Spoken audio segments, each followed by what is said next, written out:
So this is a poem that I wrote when I was staying at one of my favorite places on earth. It's a retreat center in Costa Rica called Posada Natura. And some years ago, I decided to take a little sabbatical on my own. Let me just turn down this reverb a little. And I went down to this, that's just the guitar making itself known. And I went down to this blessed space where I run a lot of my sound healing training retreats. And I had just gotten in quite a painful heartbreak of almost getting back together with one of the great beloveds of my life, and it didn't pan out, and I decided I needed to get away from the love and that situation. So I called up my friends who run this retreat center, and I said, can I come down, for maybe an indefinite amount of time and just be in the wild river that is there. It was the beginning of the rainy season, and just work on my next book and just be with my grief, be with my broken heart. And they said, sure, come down. My dear friend who manages the space was there. And I spent about 6 weeks just working on my book and being in the rains and swimming in this beautiful river, which was probably a little dangerous to be swimming that time of year, but meditating on the great rocks by the river. I did a lot of fasting and just really communed with the mother, really allowed Mother Earth to cradle me in her arms. And I'm in one of my other favorite places in the world right now. I'm in the beautiful forest of Scotland at another beautiful retreat center run by my friends here, Gaia, which is Gaelic for a place of spiritual protection in times of darkness.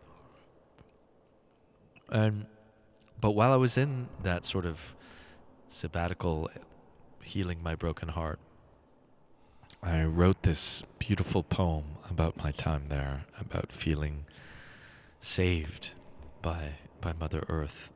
And I'm going to share it with you now, and I'm going to do a bit of ambient guitar in the background. And it's called Savior. So I hope you enjoy.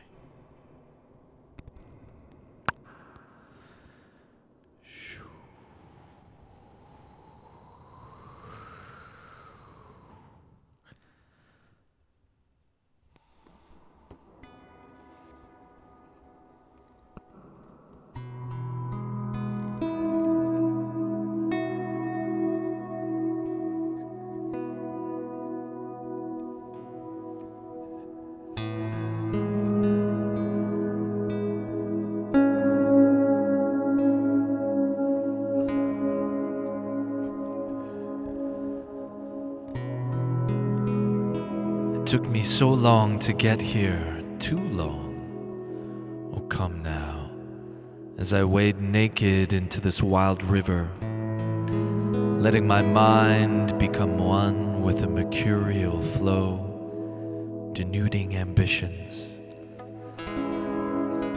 to fondle the soft shimmer of contentment, ever pristine beneath the static of doing.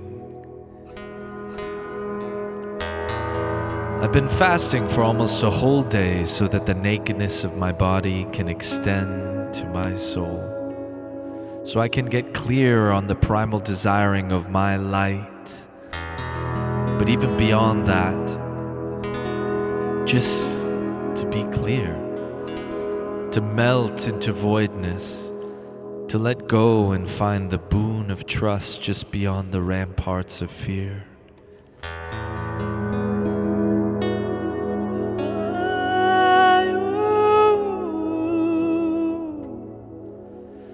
As the cool water tickles my balls, I let out an animalistic yelp, followed by a Viking roar as I sink fast into the flow, climaxing in an exuberant sigh that gushes out half of the armor of my overly fortified body. I dunk my head, washing my mind, and come to surface with a smile already lit. A smile not chosen, just simply blossomed, the sweetest kind of smile. I close my eyes for a moment and go from joy to a stifled cry because it's so perfect. Here now, with Mother Earth swaddling me like the perfect child, I reclaim in her watery breasts, suckling the beauty that is the very essence of my soul. I release the cage around my cries and let the weeping run. I let my tears join the rivers.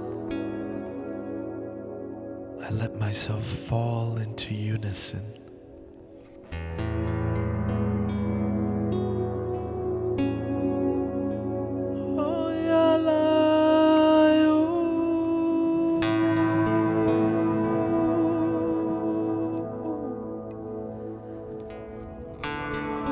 As I open my eyes and take in all the majesty around me, the jungle teeming with sounds, the trees so many cavorting around me, the marvelous blue of sky with nary a cloud, the sun raining down, a constant paean of life. I revel in the refreshing, aqueous tickles all over my blessed body, annoying mumbles from my complaining mind about fruitless plans and future fears, anxious jeers jet out from my insecure root chakra with a long fart. Gosh, farting in water is so satisfying. You really feel the release. Laughter comes next. A laughter long and lunging, leaping and galloping about like a child released from a confining playpen into a delightful wilderness. I laugh out all of my sins, the whole concept of it, that dirty, done, dastardly concept that our birth itself is somehow a blemish. I make it funny because in this moment of such effortless and natural perfection, it is fucking hilarious. Hilariously absurd, that is. And I laugh madly as I hear the laughing too of the trees, the water and the big stones, the gliding birds, the buzzing cicadas, the big sky, all laughing with me. We are suddenly rejoicing and laughing together at my recollection that holy fuck, it was all really an original blessing. It was. It is.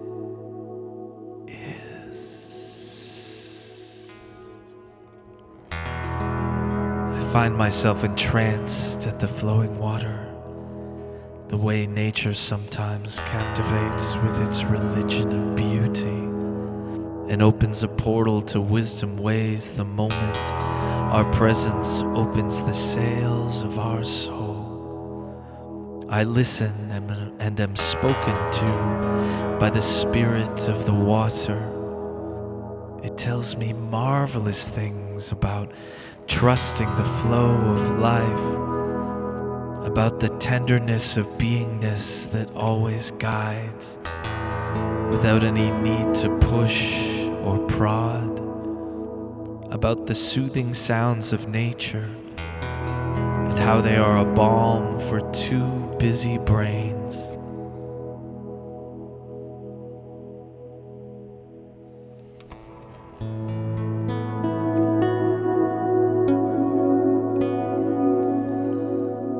I thank the Spirit with prayerful hands.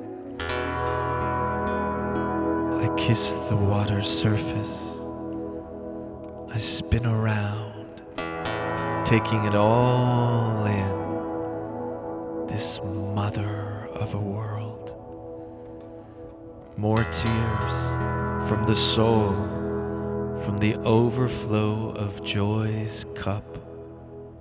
And I realize all these heroic ideas to save the world have been a quiet torture, actually. A well-intentioned, epic self-sabotage.